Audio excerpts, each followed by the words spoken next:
क्योंकि परिणाम तो भगवान को ही देना है। देखिए एक बहुत अच्छी बात, मैं बहुत अच्छा प्रसंग सुनाती हूँ आपको, ये ध्यान से सुनिएगा। ये एक मनगढ़ंत कहानी है, यानी कहानी सच्ची नहीं है, बनाई हुई है, लेकिन इसकी जो सीख है वो सुनने लायक है।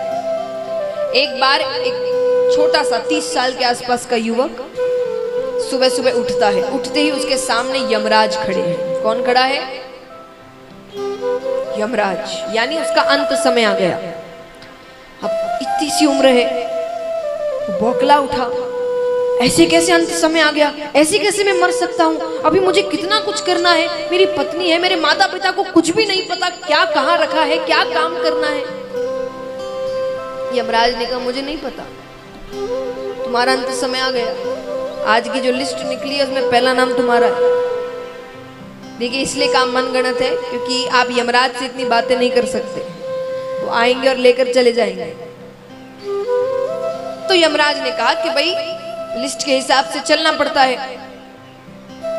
अब सांसारिक व्यक्ति अपना दिमाग लगाए बिना रह नहीं सकता हो। उसने कहा ठीक है, लेकिन मुझे सुबह सुबह उठते ही एक कप चाय पीने की आदत है, तो एक कप चाय पीते और फिर चलते। यमराज ने कहा ठीक है। उसने दोनों के लिए चाय बनाई। यमराज के कप में उसने नींद की दवा मिला दी। नींद की दवा मिला देती है। यमराज पीकर सो गए। उस व्यक्ति ने वो लिस्ट निकाली। अब उसे पता है, देखिए मृत्यु आ गई है तो होना तो है, लेकिन उसने अपने लिए समय मांग लिया। कैसे? वो अपना नाम ऊपर से मिटा के एकदम नीचे लिख देता है। अब यमराज कुछ समय बाद उठते हैं, तो उठे तो उन्होंने कहा अरे माफ करना, तुम्हारे जाने का समय और मैं सो गया। बोले कोई बात नहीं, आपने सही कहा कि जो लिस्ट है उसके हिसाब से तो चलना ही पड़ता है। ठीक है, देखिए जो लिखा होगा वैसा ही करते हैं। यमराज ने कहा ठीक है, लेकिन फिर यमराज रुक जाते हैं। यमराज ने कहा देखो, मैं जिसके पास भी जाता हूँ सब मुझे कोसते हैं, गालियां देते हैं। तुम पहले हो जिसने मेरा इतना सम्मान किया है, तो तुम्हारे लिए मैं आज की लिस्ट ऊपर से ना शुरू करके नीचे से शुरू करूंगा।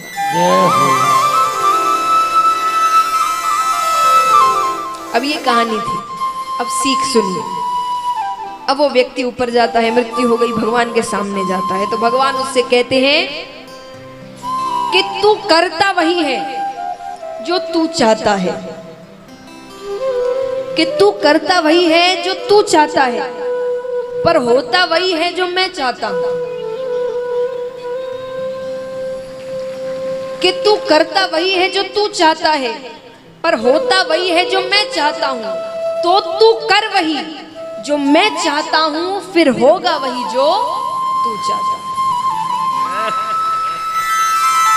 तू मेरे दिखाए रास्ते पर चल, तेरी हर इच्छा पूरी करूंगा मैं, हर इच्छा, लेकिन थोड़ा धीरज धर, क्योंकि हर चीज का एक समय होता है। भगवान आपको हर चीज समय अनुसार देते हैं।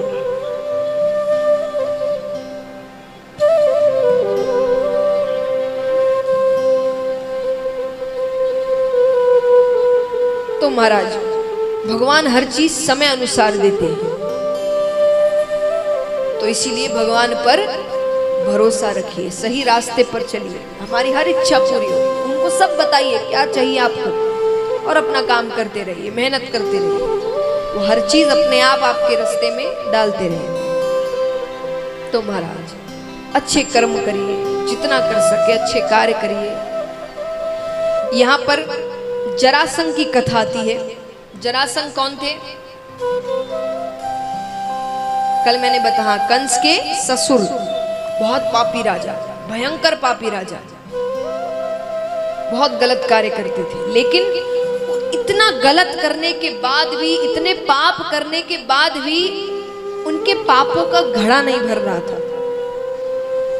जब कोई पापी इंसान के साथ ज्यादा गलत हो जाता है तो हम क्या कहते हैं उसे? पाप का घड़ा भर गया। सच में ऐसा होता है, घड़ा होता है। आपने एक छोटा सा झूठ भी बोला होगा ना, मान लीजिए एक पर्ची उसमें गिरती है, तो पहला पाप कर दिया इसने, ऐसे करते करते वो घड़ा भरता है और फिर एक नुकसान होता है या कोई संकट आता है तो कहते पाप का घड़ा भर गया। लेकिन जरासंध के पाप का घड़ा नहीं भर रहा था, कितने ही पाप कर ले वो, कुछ भी गलत नहीं होता था उसके साथ। तब भगवान ने कहा कुछ ना कुछ तो करना पड़ेगा। क्यों नहीं होता था वैसे ऐसा? क्योंकि जरासंध बहुत दान करते थे, बहुत दान करते थे। वो सुबह उठते ही स्नान करने के बाद सीधा दान करते, और दान भी कैसा? अपने मन से नहीं, जो सामने वाला मांगे उसको जो चाहिए वो दान करेंगे। दान करने से कहते हैं हमारे पाप कटते हैं। अब इसका मतलब ये नहीं कि वह पाप करे और दान करे, पाप करे और दान करे, क्योंकि उसका परिणाम क्या हुआ ये देखिएगा। उसका पाप का घड़ा एक बार ही भरा, लेकिन ऐसा भरा। तो जरासंध दान करते, भगवान ने कहा यही रास्ता है, इसी से इसका विनाश हो सकता है। तो पांडवों के साथ वही सुबह के समय भगवान अब दान हर किसी को नहीं करते थे, वो ब्राह्मणों को करते थे। साधु इत्यादि होते हैं ना, वो आते थे, उनको दान करते थे। तो ठाकुर जी और पांडवों ने साधु का वेश बनाया, उनके द्वार पर जाते हैं। जब वो दान कर रहे थे तो पहले तो फल इत्यादि ही देते। कोई कहे कि भाई ये नहीं चाहिए, कुछ और चाहिए, तो वो जो मांगे वो दे देते। भगवान ने कहा ये नहीं चाहिए। तो बोले क्या चाहिए बताइए? बोले वचन चाहिए। कैसा वचन? कि हम जो मांगेंगे आप हमें वही देंगे। जरासंध ने कहा वचन की कोई जरूरत नहीं है, तुम्हें जो मांगना है मांगो, मैं सब कुछ देने को तैयार हूं। बोले नहीं वचन दीजिए। जरासंध ने कहा वचन का क्या करोगे?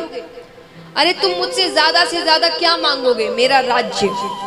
एक राजा के पास उसका राज्य ही होता है। राज्य के अंदर महल आते हैं, खजाने आते हैं, आभूषण, धन इत्यादि सब आता है।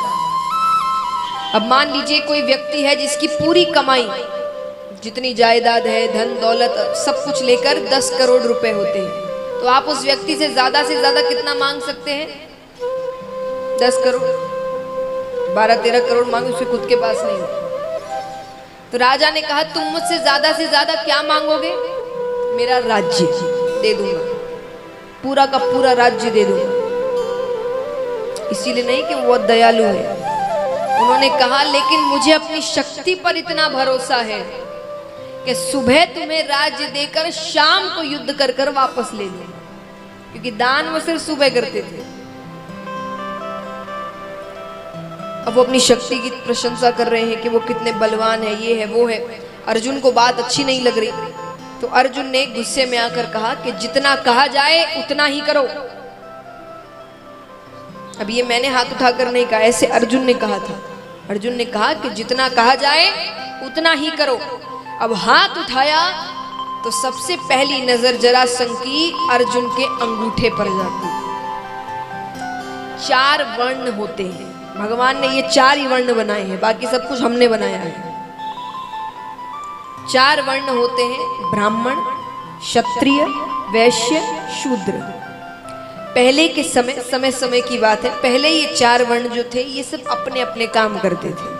जिसको जो कार्य सौंपा गया है वो वही करता था। ब्राह्मण ये शिक्षा देने का कार्य करते थे, क्षत्रिय ये राजा बनते थे, युद्ध करते थे, वैश्य व्यापार करते थे, और शूद्र सेवा करते थे। तो महाराज अब क्षत्रिय ब्राह्मणों का कार्य नहीं करते, ब्राह्मण क्षत्रियों का कार्य नहीं करते। तो ये अंगूठे पर जो निशान था ये सिर्फ क्षत्रियों के हाथों पर होता था। ये बाण चलाना, जो प्रत्यंचा चढ़ाते थे उसके निशान होते थे। तो ब्राह्मणों के हाथ में मिलेंगे नहीं आपको, लेकिन अर्जुन के हाथ में थे।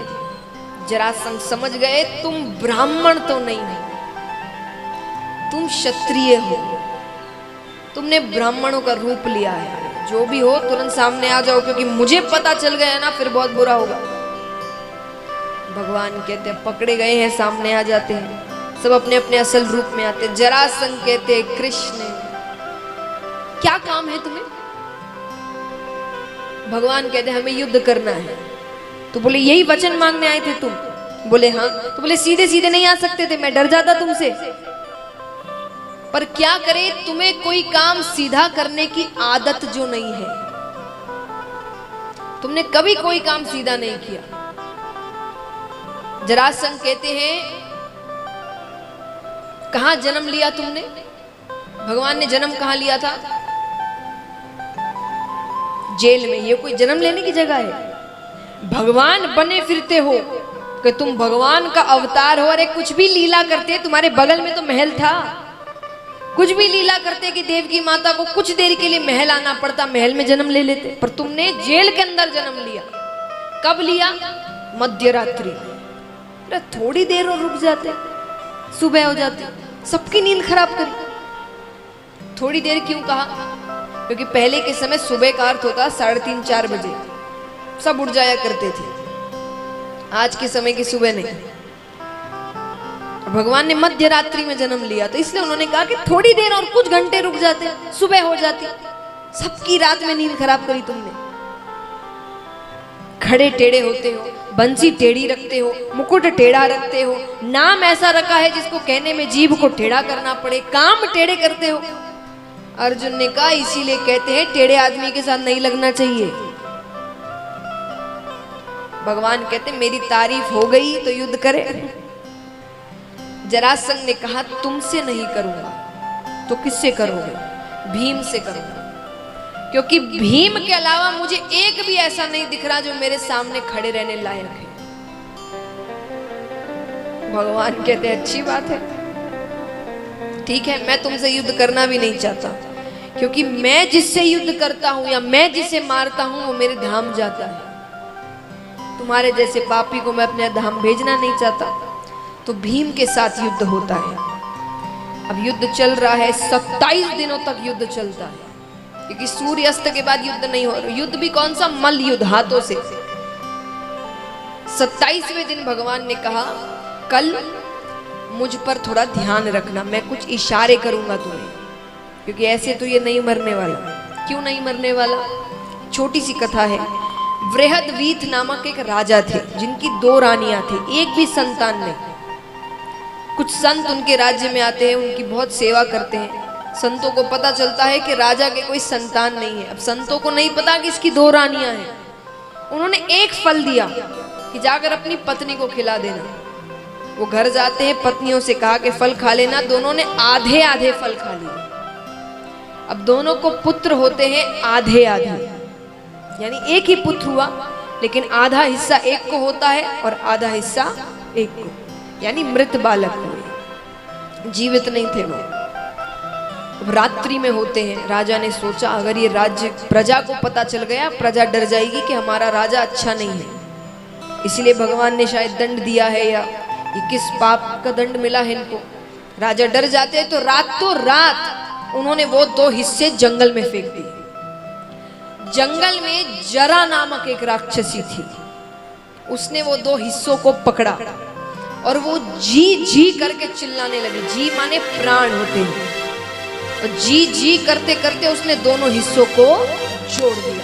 जोड़ते ही उसमें प्राण आ गया, इसीलिए नाम पड़ा जरासंध।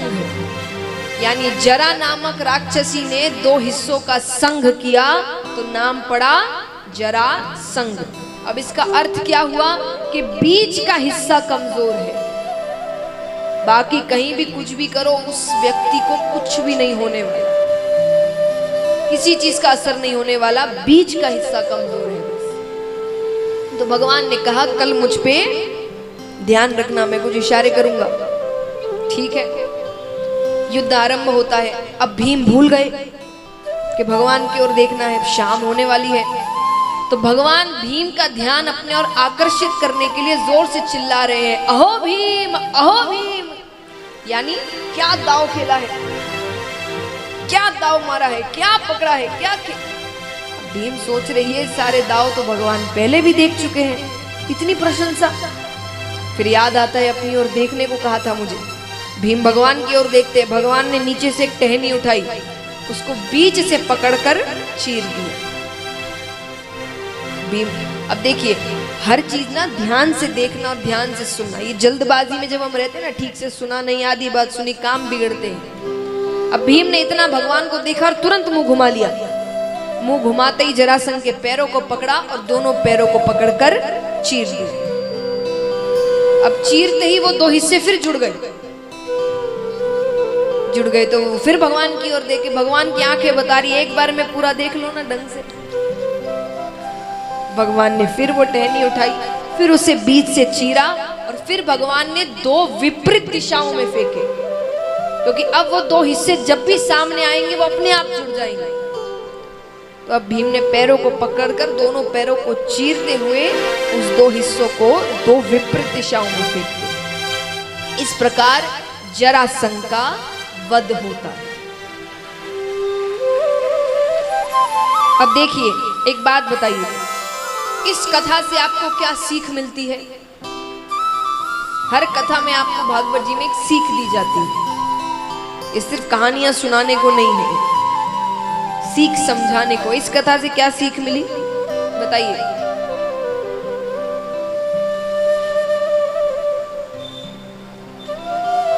भगवान पर भरोसा। भगवान जो रास्ता दिखाए उस रास्ते पर चलो। एक बात बताइए, भीम कम शक्तिशाली थे? आज हम बड़े बड़े शक्तिशालियों में भीम का नाम लेते हैं। भीम कह देते मैं नहीं सुनता, 27 दिन लगे ना 10 दिन और लगेंगे, मारूंगा मैं ही। तो भगवान क्या कर लेते? क्या करते भगवान? खुद तो मार नहीं सकते थे, खड़े रहते चुपचाप के, ठीक है। तो हमारे साथ भी यही होता है। भगवान आपको रास्ता दिखाते हैं, मानते हो तो अच्छी बात है, नहीं मानते तो भगवान खड़े रहते कि करो भाई जो मन में आए। कैसे बताते हैं रास्ते? देखिए, अच्छे कार्य तो हम सबको पता होता है कौन से अच्छे कार्य हैं। गलत कार्य में कई बार हम फंस जाते हैं, लेकिन जब भी हम कोई गलत कार्य करने जाते हैं ना, एक बार, सिर्फ एक बार यहाँ बैठे हर व्यक्ति के मन में एक हल्की सी आवाज अंदर से आती है, ये गलत है। पर उस पे संसार की आवाज ऊपर चढ़ जाती है, अरे आजकल तो चलता है, सब करते हैं, इतना कौन मानता है। वो एक जो हल्की सी आवाज होती है ना, वो भगवान की होती है। भगवान कहते मैं सबको बताता हूं सही रास्ता कौन सा और गलत कौन सा, पर तुम्हारे ऊपर है कि तुम चलते किस रास्ते।